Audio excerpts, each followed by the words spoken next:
rock star in a hard place, and a hard case in this case. Michael obviously wanted my perspective, because obviously I was at the CIA as well. It's just a small advertising agency in our case. We had no idea there was another one in America. And what I thought I would do, now I've got the particular pride of having spent the last 25 years working in advertising while Cynthia was doing what she was doing, was that I owed you at least a very short history of the first 25 years of the World Wide Web, which of course had its 25th anniversary in 2014. And the easiest way I can summarize it is this: http://www.amazon.com, www.amazon.com, amazon.com, Amazon. There is the first 25 years of the internet and the disappearance of technology from people's lives. The beginning of the 26th year of the internet, of course, is about Facebook and Snapchat and LinkedIn and Twitter and the completely invisible wiring of the modern world. And most clearly, mobile has eaten the internet experience for most consumers. Yet advertising, which is what I try and do for a living, has turned out to be a much bigger challenge on mobile devices than many people thought. Google search and other forms of search have cracked it to an extent, and clearly Facebook has cracked mobile advertising at scale. And if you saw their results yesterday, I believe they did $2.9 billion of revenue, almost all of which was advertising in the most recent quarter. So we are very closely catching up on the point where Facebook will do as much revenue in a quarter as Yahoo does in a year. How times have changed.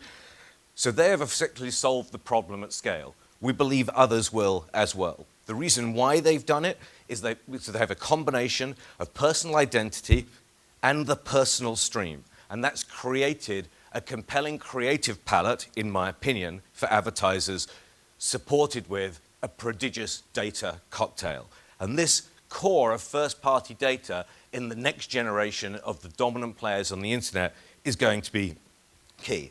We also believe the stream will be the dominant form on mobile devices, and every time you see a publisher move to a new variation as they relaunch their app or their mobile experience, it comes to a stream that either swipes up and down or swipes left to right, and that commonality is growing.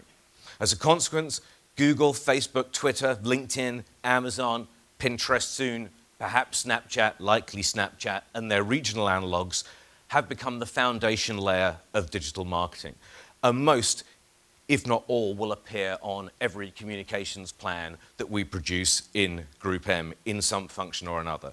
They have succeeded and achieved penetration around the world like no other services before them because they combine utility, simplicity, and virality, which are creating truly durable franchises. And what they have succeeded in doing is offering their users the most tremendous value exchange between the utility they create and the bandwidth, the cost, and the time they consume. Data, of course, is the new black. We all know that. And one of the things that data has done has laid the foundation for a new world of advertising, of programmatic advertising, in which Purina, within the Nestle organization and within North America and the packaged goods market, is becoming a leader. And it's an exciting time for all of us in that respect. And programmatic advertising will be significant in every category across the Nestle organization and in every category across all of marketing. And whilst we tend to believe that all media that has the characteristics of the internet, as in the IP protocol, will be sold programmatically in some form or another in the future. Now, we don't think it'll all be sold in open auctions in the future, but we do believe it will be sold programmatically. A programmatic future will throw into even sharper relief the difference and the interplay between the foundational and adaptive layers of marketing. The principal long-term benefit for advertisers of programmatic will be the ability to increase the speed and accuracy of tactical marketing, increasing focus on the most relevant segments and the timing and the geography in which variable messaging weight can be applied. Advertisers have always liked flexibility but in the past have always compromised that flexibility for the price they pay. And our belief is that what programmatic will do is change those dimensions over the coming period of time. Publishers, in the broad sense, are conflicted about what they think about the programmatic layer. They don't know if it's a threat or an opportunity, and they fear some kind of race to the bottom in pricing. And what we hope publishers will do is to segment their own inventory and to say, here is the foundational inventory, the reserve inventory on which I will build content partnerships with key advertisers in order to maintain their brands and my content in the style which we come used to, and I will give them privileged access to the programmatic or adaptive layer within that. And one of our goals within GroupM is to make sure that Purina is treated differently at the programmatic table by big publishers than any tiny competitor who in a simple auction can compete on level terms with you. The level playing field has never really been to the benefit of great brands and great advertisers, and I think one of the things we have to do working together is to make sure that that playing field remains tilted in your favor. So for many advertisers and publishers, a new old, if you like, coalition will emerge, which will go, to a degree, preserve their common interest, in which the investors in the foundation layer will be disproportionately rewarded through access to the data-informed adaptive layer. And we will create with you private marketplaces for your brands that differentiate what you're doing from others. Native advertising has been one of the big words of, that will be 2 words, native advertising. I'm just doing a line edit as we go along here. One of the kind of big buzzwords, I'm sure that's going to be up there, Pete, somewhere on your buzzword chart, in 2014 and beyond. It's obvious why, and it's going to be significant by the desire of brands to have the closest proximity to content and by the publisher's desire to have the closest proximity to money. And they will, all of them, Condé Nast already has, the New York Times already has, The Guardian already has, the BBC in the UK is about to, Hearst already has, Meredith already have built content studios to create content for and with brands that is of the same quality and the same engagement value that they create for editorial. We also believe that some brands are using native advertising to liberate themselves from some communications guidelines that limit flexibility in advertising. The construction of advertising doesn't always lend itself to telling the same kind of stories that native can. We believe that native advertising is and will remain, unfortunately, deeply inefficient until publishers reach a distribution détente between them that creates a commercial model that allows native executions to travel beyond the borders of the originating publisher. One of our agencies worked with the New York Times recently to produce a piece on Orange is the New Black. Some of you will know the show. Some of you may even know the execution of which both Times and our people and Netflix were very proud. The only thing wrong with it is the only place it ran was within the digital walls of the New York Times and via Twitter. And what we want the New York Times and others to do is say, we will happily work with you to increase the distribution and make sure that you're rewarded some kind of basis on the cost per thousand of the thing that's distributed to make sure that the content we create gets distributed more widely together. And we're actively encouraging publishers to think about a distribution détente. Now, for those of you that read the news release about Condé Nast's new content story, you would have read that the comments from all of the journalists around the world, particularly those working at the New York Times and in other areas of high power and high thinking, there was quite a lot of hand-wringing about the final sellout when Condé Nast said, we are going to have our mainstream magazine editorial people producing native executions. And for some people in the journalism sphere, that was officially, had it already happened, the end of the world. And it's our sense that it's not the end of the world at all, that if the content is going to run in that framework, then it should be worthy as journalism, even if it's paid for by a brand, to be in that framework. Because our feeling is that native works when it produces content that deserves its place as editorial, and it works when it seduces and not deceives. So for us, Orange was the New Black, and the native execution of that was extremely valuable because it shone a bright light on the state of incarceration of women in the United States. That was authentic editorial that could have appeared any week in the New York Times Magazine, and I'm glad we had a client that was prepared to pay for it. I want to move beyond media stuff and talk a little bit about other wider things. We think a new creative class has emerged since the internet came upon us. It's emerged around the world, created by the ingenuity of people, the collapse of barriers to entry in publishing, and the availability of increasingly astonishing devices and a self-service distribution infrastructure. We believe this trend is sustainable. We think that the act of producing media and the act of creating it and the act of consuming it are converging as one. And we think it's one that brands need to embrace. We think that UGC is going to have a second coming, not that it's gone away, but we think working with consumers and seeing them as equal partners in creativity is vital. We think that Purina has done this better than most, but we think the potential is so great in a world where it appears that everyone has a story to tell and the tools to tell them. And if we know one thing for absolute certain, the thing that people like talking about most, about apart from Jewish mothers and their grandchildren, is their relationship with their pets. And whenever I post on Facebook and Instagram, I often get the feedback that says, is the account in your dog's name, Alfie, or is it mine? And I say, well, it's mine, but he's the one that actually uses it. We also think a new style culture has emerged in the shape of hackers, makers, and the collision of craftsmanship and technology. Michael referred to this. Craft has made a comeback, but it's been aided by technology from consumer-accessible CAD and 3D printing that enables anyone of any kind of talent to realize a creative vision, to create and to customize in a new way and at a new scale, and to celebrate the interaction between craft and technology.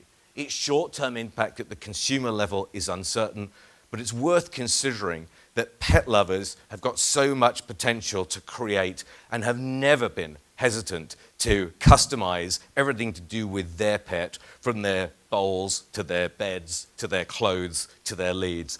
And you do wonder what the checkerboard and what Purina's place as an enabler of that culture and of those makers might be. Michael referred to the Internet of Things, and it's a real connector. It's a new connector between us, our devices, and our increasingly intelligent homes. Purina has the potential and the credentials to be an anchor, enabling brand that embraces technology that reflects the physical benefits of pet ownership and the insatiable curiosity about the life of our pets when we're not there.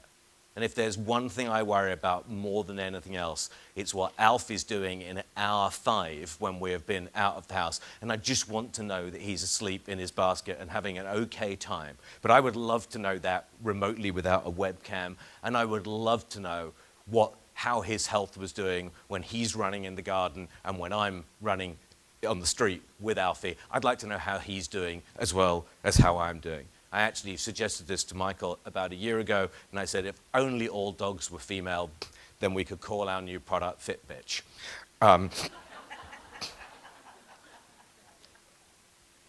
He hasn't replied. Experiences are everywhere. Services are wrapped in experiences, brands are wrapped in services, and culture now is branded almost all the time. Experience appears to be the new launchpad of earned media. It creates an imperative to create experiences somewhere for you, your fans and followers, that they might distribute it everywhere. The experiences need to be increasingly remarkable or increasingly valuable, because what they have to do is capture the real enthusiasm of sharers and the communities that they influence. And one of the questions when we're being adaptive is to think about what can Purina own in the years to come that pin the brand to positive pet experiences. And I wonder, is there a future for the extreme dog run makeover that engages and delights communities and allows the surprise and delight of the original extreme home makeover to be applied to pets and now amplified around the country? We know also that e-commerce has become table stakes. In some markets around the world, and this is one of them, there's a growing expectation that the point of sale is now determined by consumer choice and not by the brand. And if a brand is not available everywhere, it compromises itself. Pet nutrition, as you know, has always been compromised by its weight to value ratio, but in the end, that's a barrier that will go away. And when household delivery becomes commonplace everywhere, I expect significant changes in the volume of pet food that's moved through e-commerce channels. And it's important that, I think, that Purina becomes the Pampers of the category, and in the same way that Pampers has overwhelmed the diaper category in terms of its market share in e-commerce, that's a battle we need to win. The notion of retail store, by contrast to the e-commerce world, has also changed. It's stopped being simply a destination for people to do something instrumental and collect things. It's become a focal point for the customer journey and the shared experience. If I look beyond Walmart to the kind of retailers that you don't really think about, and you think about some of the great car companies of the world, you will see that in the automotive industry at BMW Museum in Munich, the Audi franchise in the M4 in London, their dealerships have not so much become shops that you buy things in, they have become temples and tributes to the triumphs of the brand past, fantastic showcases for the brand present, and a place for the people to see the ambition for the brand future shown together. And when I was walking past the M&M store in New York recently, I thought to myself, gosh, is there a place for a Purina store?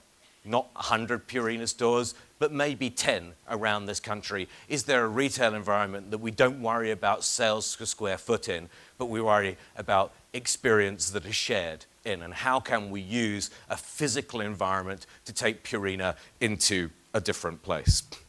Shareable pet culture is what we'll be selling there. So we know that today's customers aren't the same as yesterday's, that millennials and the generation that follow them are exhibiting very different behaviors to the people that came before them. Their concern is as much about networks as it is about individualization. They're more concerned about fulfilling needs than being vulnerable to creating wants. They're concerned as people with transparency, and without transparency, they don't transfer trust. They don't necessarily believe in the influence of the broadcast age, and they connect now with a celebrity that is far more relatable and approximate mirror of themselves.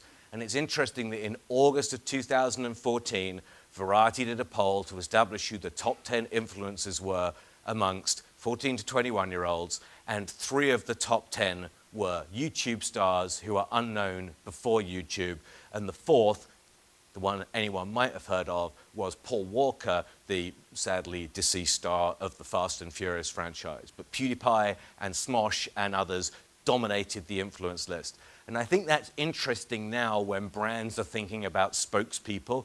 It means that there are more accessible people to millennials than there were before. You don't need Jennifer Aniston and Michael Strahan necessarily anymore, but there are many other people that are creating pockets of really exciting influence. It's also interesting to speculate about the media life of the next generation of consumers. Almost anyone who turns 20 in 2020 in this country will have been a non-sentient baby at the time of 9/11. They will have lived their whole life in an already urban world. They will have identified with cities and global culture as much as they will with nation states. It's a very different world in that respect now. They would have had access to broadband since their first day at school. Their first phone would have been a smartphone. They used a tablet before they turned 10. They may never have read a newspaper, bought a CD or a DVD, or much less a thing we used to call an encyclopedia. They certainly couldn't tell the difference between broadcast and cable. Most likely had no idea that video was not on demand. They'd always had a games console, never known a world without Google and YouTube, and used Facebook, Instagram, or WeChat by their 10th birthday. Data and access to it through broadband will be seen as a human right by then. By 2020, all the media they consume will have IP characteristics. It will behave like the internet. It will be on demand with personal day parts, stream-based, or connected to a social stream. And the signals from that stream will provide much of the data in an unstructured, extraordinarily flowing way beyond what we understand now. Much of the content they consume will be advertising free. Very little of the content they consume will be passive. But right now, amongst all this, television, just for a while at least, as the most dominant advertising medium, is not facing an imminent collapse. The growth of the consumption of video and the redistribution of that video from broadcast environments into on-demand environments has actually shown that people love full-length programming. It's actually shown that they will find the best available screen and the best available connection and continue to consume. So whilst we preoccupy ourselves with large parts of the social digital age, we can't forget about how we need our brand to feature in that particular viewing experience. Finally, and I'll stop here, in a world driven by data and an algorithm for everything, it's worth remembering that humans love new things. And one of the challenges that we have in this ever-increasing optimized world is that sustaining brands is not so much of a challenge, but launching new ones is very difficult in the face of enormous fragmentation. Consumers love serendipity. They love browsing. They don't know what they don't know, which is why some of them are disloyal, why some of them are forgetful, and why marketing, despite the ability to laser target, has still philosophically got to be broad, persistent, and distinctive. We still need a narrative that we can control around our brands. So as a consequence, marketing as we know it will persist, but in order to succeed, we will need to clear ever higher hurdles of relevance and engagement. We have to have creative messaging and stories that cut through, and then to use those stories, to use the data, to use the channels, to use the influence of the consumer, to use the consumer's ability to share as the way to protect and build our brands. Purina has started fantastically, will continue to do fantastically, and I suspect remain a core and famous brand to those people in 2020 and beyond that live in a different world than I grew up with. Thank you very much.